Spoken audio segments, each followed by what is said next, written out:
丽娜，那位他在修仙世界相遇的仙女，不仅拥有神奇的能力，更有着渊博的知识。思及此，叶枫立刻决定前往修仙世界，寻求丽娜的帮助。夜幕下，叶枫静坐在房间中，调整呼吸，缓缓运转内力，开始触摸心中修仙世界的连接。随着一阵轻微的震动，他的意识穿越了时空，来到了那片充满仙气的世界。他身处在一片灵气满盈的竹林之中，清风徐来，竹叶沙沙作响。记忆中，丽娜常在这片竹林之中修炼。她沿着小路向前，不久便见到了仙女丽娜。她身穿白色轻纱，如同一位从画中走出的神仙，正轻轻摆弄着手中的竹叶。见到叶枫，丽娜微微一笑，仿佛已经知晓他的来意。叶枫，你终于来了。叶枫走上前，向丽娜道出了自己的困境和对李家邪物问题的无能为力。丽娜聆听后，沉吟片刻，她的目光似乎能透过时空，看到叶枫所面临的一切。这咒术的确不同寻常，藏有大智慧之人的力量。但无论多么强大的咒术，在天地间总有克制之法。丽娜站起身，走向了竹林深处的一座小亭，叶枫紧随其后。亭中，丽娜取出了一本古老的书卷，翻开一页特定的章节。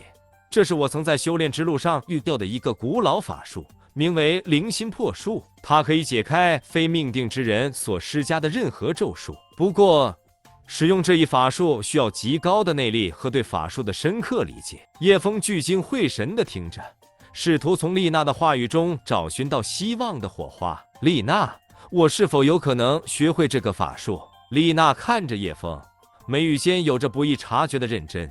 叶枫，你虽然不是这个世界的人，但你的心性和毅力让你有资格尝试。灵心破术不仅仅靠着法术本身，更多的是施法者的心念和内力。于是，在丽娜的指导下，叶枫开始了学习灵心破术的旅程。丽娜耐心地传授着法术的精髓，而叶枫也用尽全力去领会和修炼。经过数日的努力，叶枫终于将灵心破术的初步精髓掌握。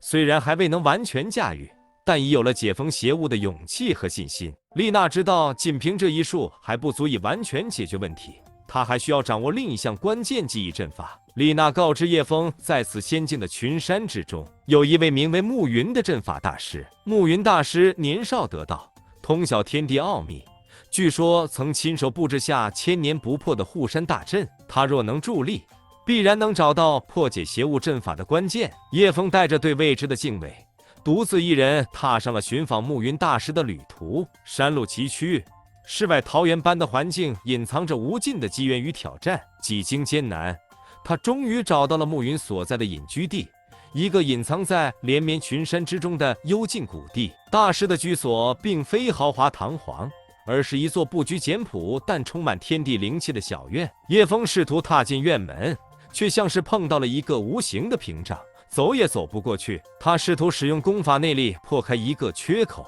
然而不论叶枫如何运用内力，都无法穿透这层无形的屏障。正当他准备放弃时，一道苍老却充满威严的声音在他耳边响起：年轻人，自古以来，阵法界之门不是用力量就能打开的。声音的主人暮云大师从院内走了出来。暮云看起来年迈，但双眼闪烁着锐利的光芒，他的身上似乎蕴藏着无边的力量。叶枫见状，连忙恭敬地施了一礼：暮云前辈，请教如何才能进入阵法界之门？暮云淡淡一笑，指了指叶枫的心口：真正的阵法家不在争斗，而在领悟。你若想进入，必须先展现你的诚意与智慧。叶枫凝神静气，他闭上眼睛，将心无杂念陷入深深的冥想。他在内心回想起自修仙之路上的种种经历，以及丽娜所传授的灵心破术。过了许久，叶枫睁开眼睛，双手摆出特定的手印，身上散发出一股平和而又明净的气息。那无形的屏障自然散开，为叶枫让出了一条道路。叶枫步入院中，感受到身边环境的变化。这里的空间似乎与外界略有不同，每一草一木都透露着阵法的韵律。暮云引叶枫来到院中的一块平整的石板前，石板上刻画着错综复杂的阵图。这里记录的是一些基础阵法以及它们的变化。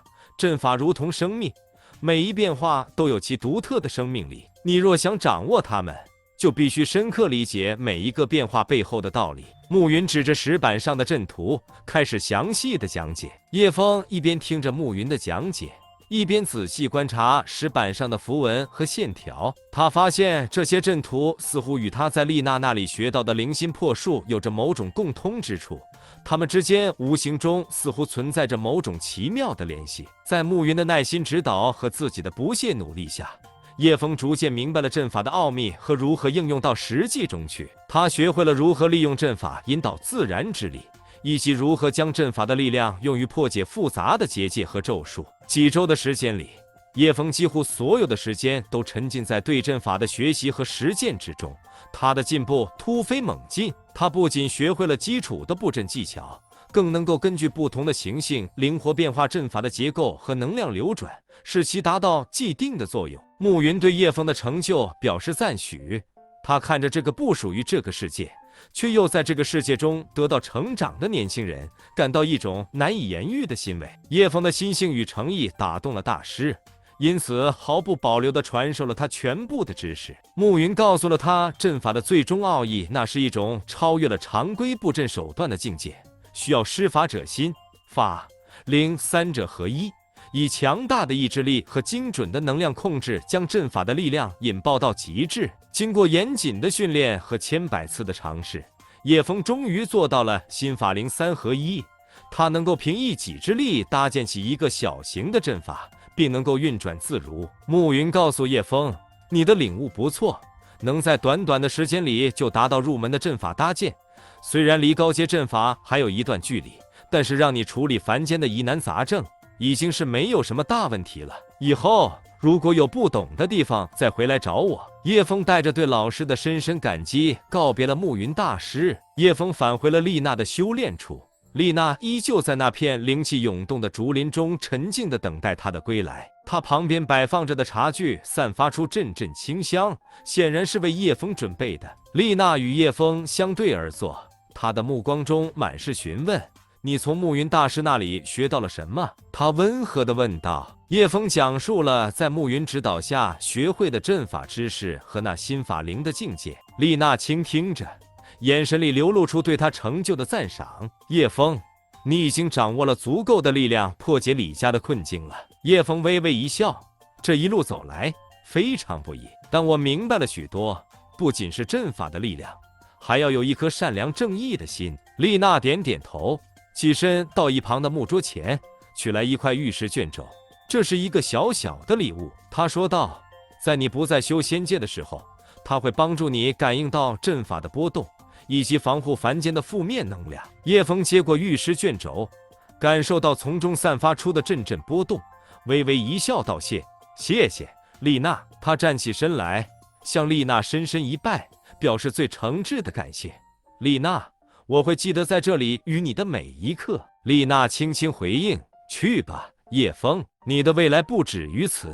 修仙界以及凡间，无论发生什么，记得你都不是孤单一人。叶枫深情地望了丽娜一眼，丽娜的脸上好像浮现了一丝羞涩。随着叶枫的离去，丽娜静静站在竹林中，看着他的背影渐行渐远，直至消失在视线之外。她微笑了，她知道叶枫将会成为连接修仙界与凡间的重要桥梁，以及与自己有关的重要人物。叶枫回到了凡间，从深沉的冥想中醒了过来。叶枫看了看时间，在修仙界那么长的时间，凡间居然只过了几分钟。叶枫站起身来，深吸一口现实世界的空气，他快步离开了自己的修炼室，向着李家的方向走去，心中默念着在修仙界所得到的教诲。回到李家，波动尚未平息，破阵珠还在他随身携带之中，现在加上了丽娜送他的玉石卷轴以及暮云大师所传授的阵法知识，叶枫已经准备好了对抗那个恶性的阵法。李梦雪第一时间迎了上来，叶枫先生，你回来了，有什么发现吗？他急切地问。叶枫点了点头，面露微笑。梦雪，不用担心，我已找到了解决问题的办法。他便从随身之物中取出了那块玉石卷轴，在李家所有人的注视下，叶枫将玉石卷轴举至胸前，与破阵珠一同呈现在所有人的眼前。他开始沉声吟唱咒语，同时按照暮云所教的阵法手势布置起了阵图。随着叶枫越来越熟练地引导周围的自然力量，玉石卷轴与破阵珠开始散发出和谐而强大的光芒，光芒逐渐汇聚成一条绚丽的光流，直指被诅咒的香炉。一个千年难遇的景象在李家庭院中上演，奇怪的符文从香炉表面浮现，随后在强光中逐个破碎。每一个破碎的符文都伴随着痛苦的尖叫，仿佛那束缚了香炉的诅咒在抗拒着自己的末日。当最后一个符文消散在空气中，整个李家庭院彻底平静了下来，邪念已去，诅咒已破，邪物已被净化。李老和所有的家族成员感激的目光全部投向了叶枫，个个向叶枫鞠躬致谢。叶枫双手摊开，示意大家不用过于客气。李老走上前，眼中满溢着激动与感激的泪水。叶枫，你救了李家一家老小，这份恩情我不知用何物来报。无论何时何地，你在李家都是座上宾。李老转身指示手下的仆人将家族祖传的一件宝物拿来，一柄古朴典雅的玉笛。这玉笛据传是古代名将之作，藏有玄妙之音，能沟通人心与自然。李老亲手将玉笛交到叶枫手中，这玉笛是李家代代相传的宝物，今日赠予你，不管你身处何地，它都能助你宁心定志。李孙女孟雪此时也走了上来，她脸颊微红，眼神中闪烁着对叶枫的崇拜与倾慕。她轻轻拉住叶枫的手，将自己还算伟大的胸口贴向叶枫，将一枚精致的玉坠放入他掌心。